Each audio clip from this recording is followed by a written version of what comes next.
What's this crap? Was a superhero kid of 1985. I showed no mercy. I was always Cobra Kai, but I caught a crane kick to the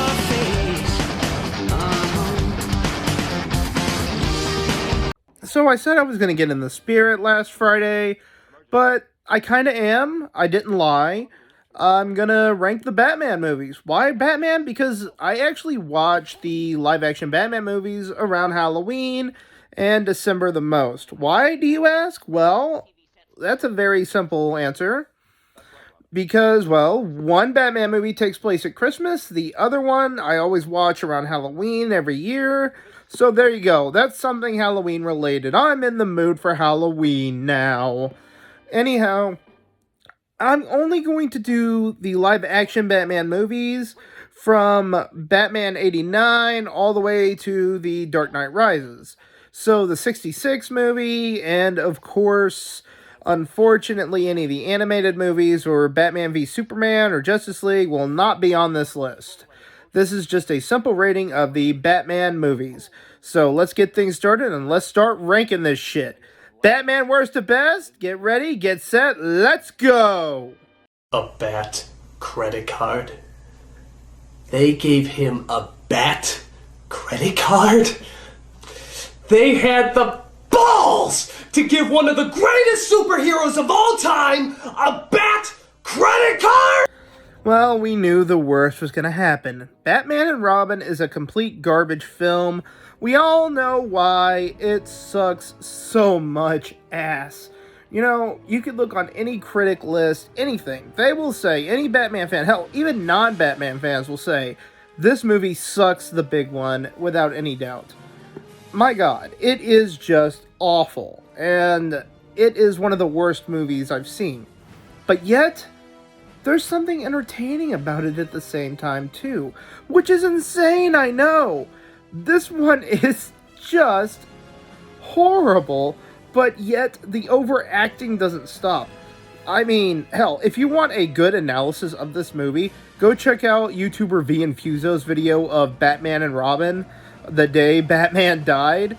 Because, yeah, his points that he says in his video is the points I agree with the most.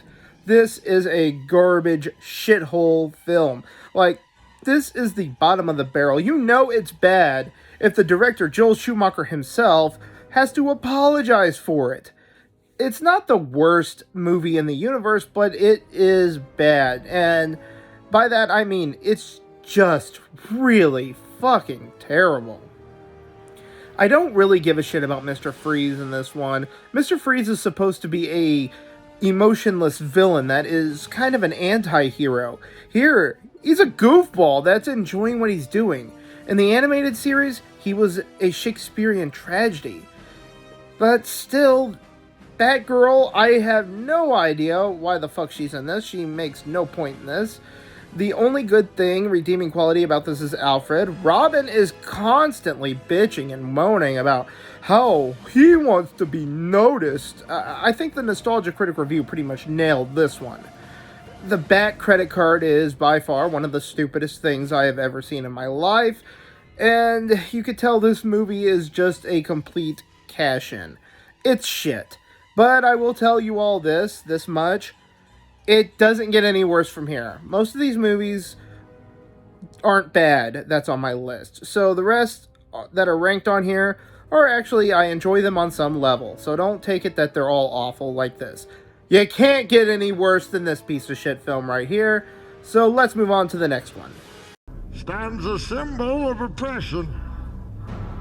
Blackgate Prison, where 1,000 men have languished under the name of this man, Harvey Dent. The Dark Knight Rises. Now, I sort of have a soft spot for this one, and I know it feels very criminal to have this one so low on the list, but I don't know. There are things I really enjoyed out of it, but there are things I really didn't like. I really didn't give a shit that Batman had to go through this whole training process to get out of a cave. Bane breaks his back, and of course, spoiler warning, Bane is not the main villain. It's Ra's al Ghul's daughter, and it's just a pain in the ass to watch. I'm just saying. I think they could have cut the scenes with Bruce's love interest out completely. I mean, she is not Rachel. Maggie Gyllenhaal and Katie Holmes are excellent Rachels. Why they have two, I don't know. But anyhow, yeah, I just have so many mixed emotions on this one. I enjoy it. I mean, some of the stuff I really enjoy. One of my favorite scenes is the police chase that happens around the beginning of the movie. And then another fun thing was where they all are going to fight Bane in the street in the snow. That's fucking awesome. But then again, Bane is somebody's bitch in this movie, and Catwoman is useless. It did have a pretty good ending, though. I will say I enjoyed the ending, to a point anyway. And I don't know. The problem is with the Nolan films, there's just a lot of talking, exposition going on, and this one has a lot of it. And Bale is really hamming it up with that voice this round. At least in the other movies, he didn't do it as bad. This one, he sounds like he's got throat cancer really bad here. Anyhow, let's continue on to the next one on my list. Where were the other drugs going? I never knew that. Wait, what? I said, where are the other drugs going? Why are you talking like that? Well, you all knew The Batman Begins was going to be on this list, and it wasn't going to be very high. Like I said, the Nolan films just have issues, and really bad ones. I act like I'm a boomer, or I'm somebody stuck in my ways, but I'm not the only one that sees this. I guess 2005 was just not a good year for Batman at all, really. But, I don't know, this one's not so bad. It's still enjoyable. It's watchable. It's fun. I actually enjoy some of it. It's just the scenes. Some of the scenes here are so freaking long that it just feels like it's unneeded. We know how he became Batman. We don't need a freaking reason or a 2.5 hour project of why he became Batman. And what's weird is when it spends time with Bruce Wayne as becoming Batman or training to be Batman, when he starts fighting crime as Batman, it feels like a different story entirely. It's kind of like the time just jumped randomly or massively out of like 3 or 4 years later. But it's not terrible. It's not the worst thing in the world. I've seen worse. I mean, obviously the ones below it are terrible. But still, I will say Christian Bale is a decent Batman. He's not my favorite Batman by any means. I mean, I just don't catch that Batman vibe. So far, I think one of the best Batmans, honestly, out of the newer generation, has got to be Ben Affleck. He did a fantastic job, especially for a guy that played fucking Daredevil into that piece of shit movie. But still, this one, it's not a bad film. It's just pretentious and boring and full of so much dialogue that it feels like it's going to put you to sleep. Ra's al Ghul is an okay villain, but it just feels, I don't know, like the actor is just playing himself, playing a villain. And I really like the actor that plays Ra's al Ghul a lot, but just nothing feels natural to me through this whole movie. The actor who played the Sandman, who is actually one of my favorite villains in the Batman universe, is the freaking Sandman, did a good job. Even though he kind of looks like the actor that played Anakin Skywalker, he still did a great job here. But he wasn't in the film long enough. In fact, Batman doesn't even defeat him, Rachel does. It's just kind of a letdown. Anyhow, I'm done bitching about this one. I'll move on to the next movie.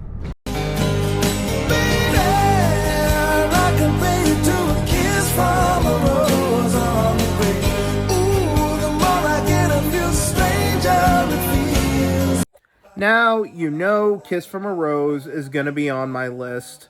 Yeah, I call it Kiss from a Rose. But Batman Forever isn't a awful film. It's campy as all hell, and it borrows heavily from the 1960s Batman, but I kind of enjoy it for that reason.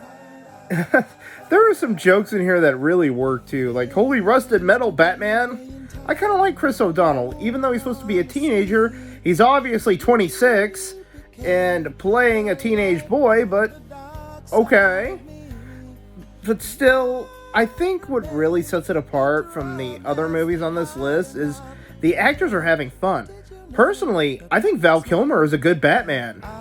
The way he does some of the portrayals of Batman, he was able to mirror Keaton a little bit, but he was also able to do his own thing. And he also made a pretty good Bruce Wayne, in my opinion, too. So Batman Forever gets a lot of hate, but I think what sets it apart is kind of just the performances. You can tell the actors are having a good time and having fun. Jim Carrey, you know he's hamming the shit up out of that. And Tommy Lee Jones, an actor I heard, told Jim Carrey he cannot sanction his buffoonery, does a pretty good job acting like a buffoon in this movie. It just kind of cracks me up. I know it's not a great film, but I'm gonna kind of defend it. The actors are doing a good job, and Schumacher is trying to take it seriously. Yeah, the bat nipples and badasses are there, but oh well, it's still fun. It was a guy that was just trying to do something he wanted to do, and honestly, Joel Schumacher had a lot of big shoes to fill when it came to taking the mantle from Tim Burton, who made, well, masterpiece Batman movies. And obviously, with me saying that, you probably know what's higher up on my list. Anyhow, let's move on to the next rank. Here we go. Hey, come on, don't get mad. The Dark Knight made it up really high, and I have nothing but really good praise for this movie. Even though a lot of the beginning of the movie feels really long-winded, this movie kind of flows at the pace that I'd want the other two movies to flow. And it's a longer movie than Batman Begins, yet it feels like it's there. It's got it. It can understand it. They finally got the flowing nature to it. The fight choreography is great. No shaky cam like in Batman Begins. Everything is just working out, and a terrific, amazing performance by freaking Heath Ledger as the Joker. Oh my god, he redefined the character and he made the character his own. He was incredible in this movie. He steals the entire show of the movie. And that is saying a lot. I've got to say, Heath Ledger's performance as the Joker is just something that can never be duplicated again. Other actors have tried, and other actors have tried to do their own thing. Yet Heath came around and was able to just nail the role perfectly. They follow it from the Joker's point of view a lot, but we know absolutely nothing about him, which I'm fine with. He's able to give out these stories, or these outlandish tales about his backstory, but you can never tell if he's telling the truth or not. That's what I really like. The movie's long, and it feels so good. There's just one little thing that I don't like, because I think he should have got more of an arc, was Two-Face's story. Though I will say, the actor playing Two-Face makes up for Tommy Lee Jones' performance by a mile. That's all I'm gonna say. And I really wish we could have gotten more of him. That's my big down point to this film. Basically, we get to see his transformation, and then he spends the later half of the movie as Two-Face trying to get vengeance for his beloved Rachel's death. It's kind of just feels really forced and tacked on there. Like, the writers needed a quota to get into the time to just hammer in a few more plot elements. You could have taken him out of this movie, and it really wouldn't have made a difference. This is more of the Joker's movie. It feels like, I don't know, ever since this one, they always have to have a team up with this and that, this and that. Well, actually, that kind of started in Batman Returns, the team up there. And yeah, ever since that, it's always got the villains teaming up. This one does that element here too, and I don't know. I personally think the actor playing Two-Face just did a fantastic job. He was great as Harvey Dent, and he was great as the performance of Two-Face, the one who wanted vengeance and wanting to get payback for the death of his parents. However, it just feels so forced. He should have gotten a movie to himself. At least at the end of this one, they could have had him become Two-Face. They could have ended his story arc with the accident and left it that way. And then, the next movie, Dark Knight Rises, could have been about Two-Face's vengeance. Instead of, the problems Dark Knight Rises gave us and rehashing Ra's al Ghul, we could have got a whole original movie with Two-Face. Not being a lackey or somebody's bitch in the movie, which is just pretty much what he was. Anyhow, Dark Knight is worthy of the spot in my opinion. Is it the best Batman movie in the world? No. There's two more ahead of it, and we're about to hit them. And by the way, the gentleman is usually in quite a rush. Just for the taste of it, Diet Coke. I bet you guys are really kind of flustered that this one is not in the best ranking. But what can I say? The 1989 Batman is, to me, one of Tim Burton's masterpieces. It's his best work. Burton was a big fan of The Killing Joke, and he put a lot of elements of The Killing Joke here. And I've got to say, as much as I love Heath Ledger as the Joker, I love Jack Nicholson even more. He captures what the comic book was all about, adding his really distasteful sense of humor into it. It's just fantastic, and I kind of like seeing the Joker's origin story going on here. It's not a real origin story because we don't know all too much about him. The only thing I don't like with this one is, the twist is the man that shot Batman's parents, or Bruce's parents when he was a kid, was a young Jack Napier, which was the Joker, of course, and that's what makes him the two duos the enemy. I kind of don't like that. I more or less kind of like the route that Batman Begins did, instead of trying to give Joker this history of this and that.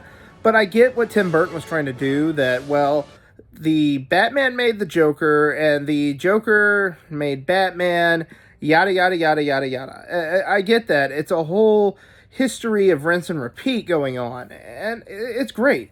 But for the time being, I don't know. This is the best Joker, live-action Joker, I've ever seen. Yeah, everyone could say that they love Heath Ledger, because I love him too.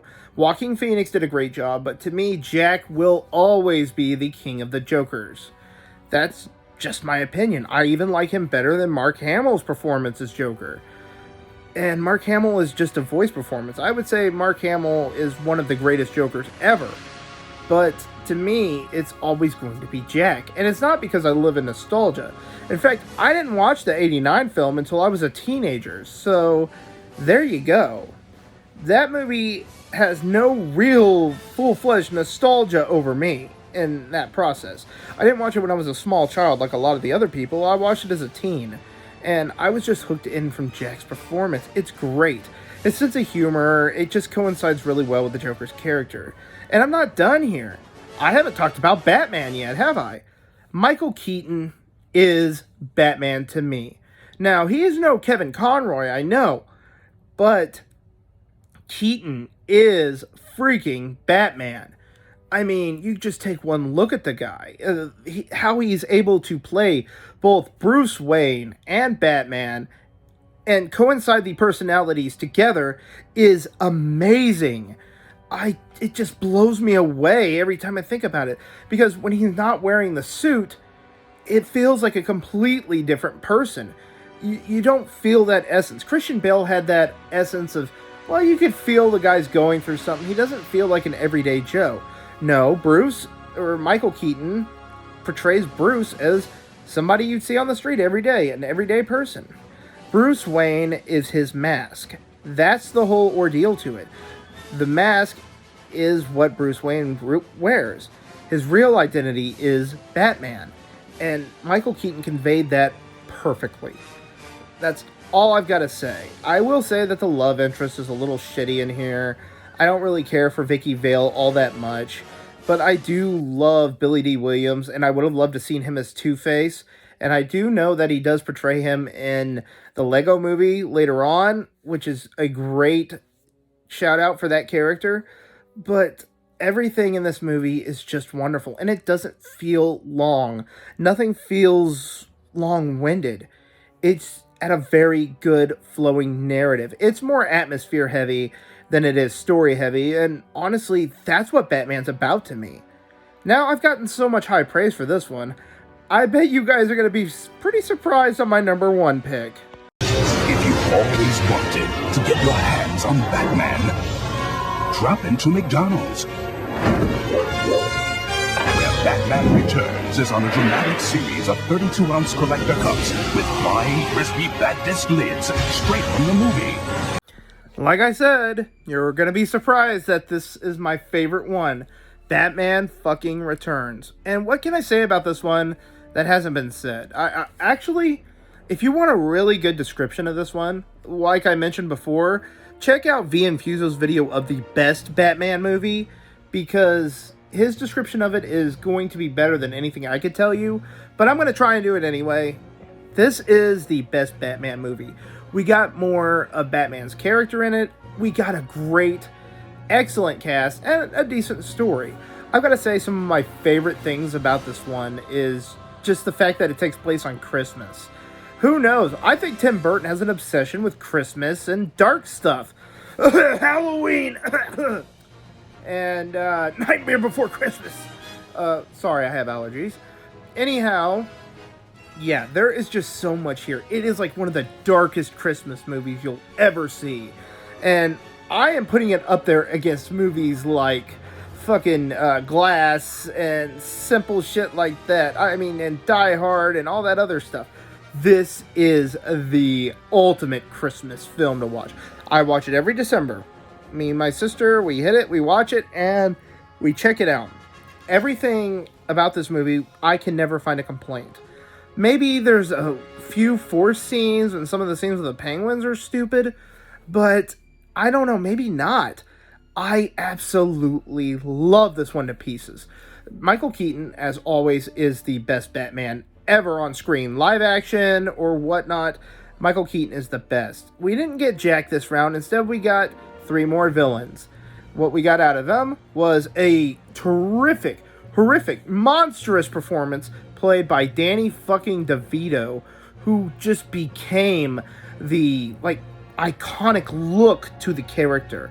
Then we have the amazing Michelle Pfeiffer as Catwoman, who may or may not have been my childhood crush when I was a kid. Don't judge me. And then we have Christopher fucking Walken in this movie, killing it with his Christopher Walken-ness. How can you go wrong with this movie? And it's a long movie. It's like 2 hours and 20 something minutes long, but it doesn't feel that long. It just, oh, I love it. I could watch it 2 or 3 times throughout December. I never get bored with it.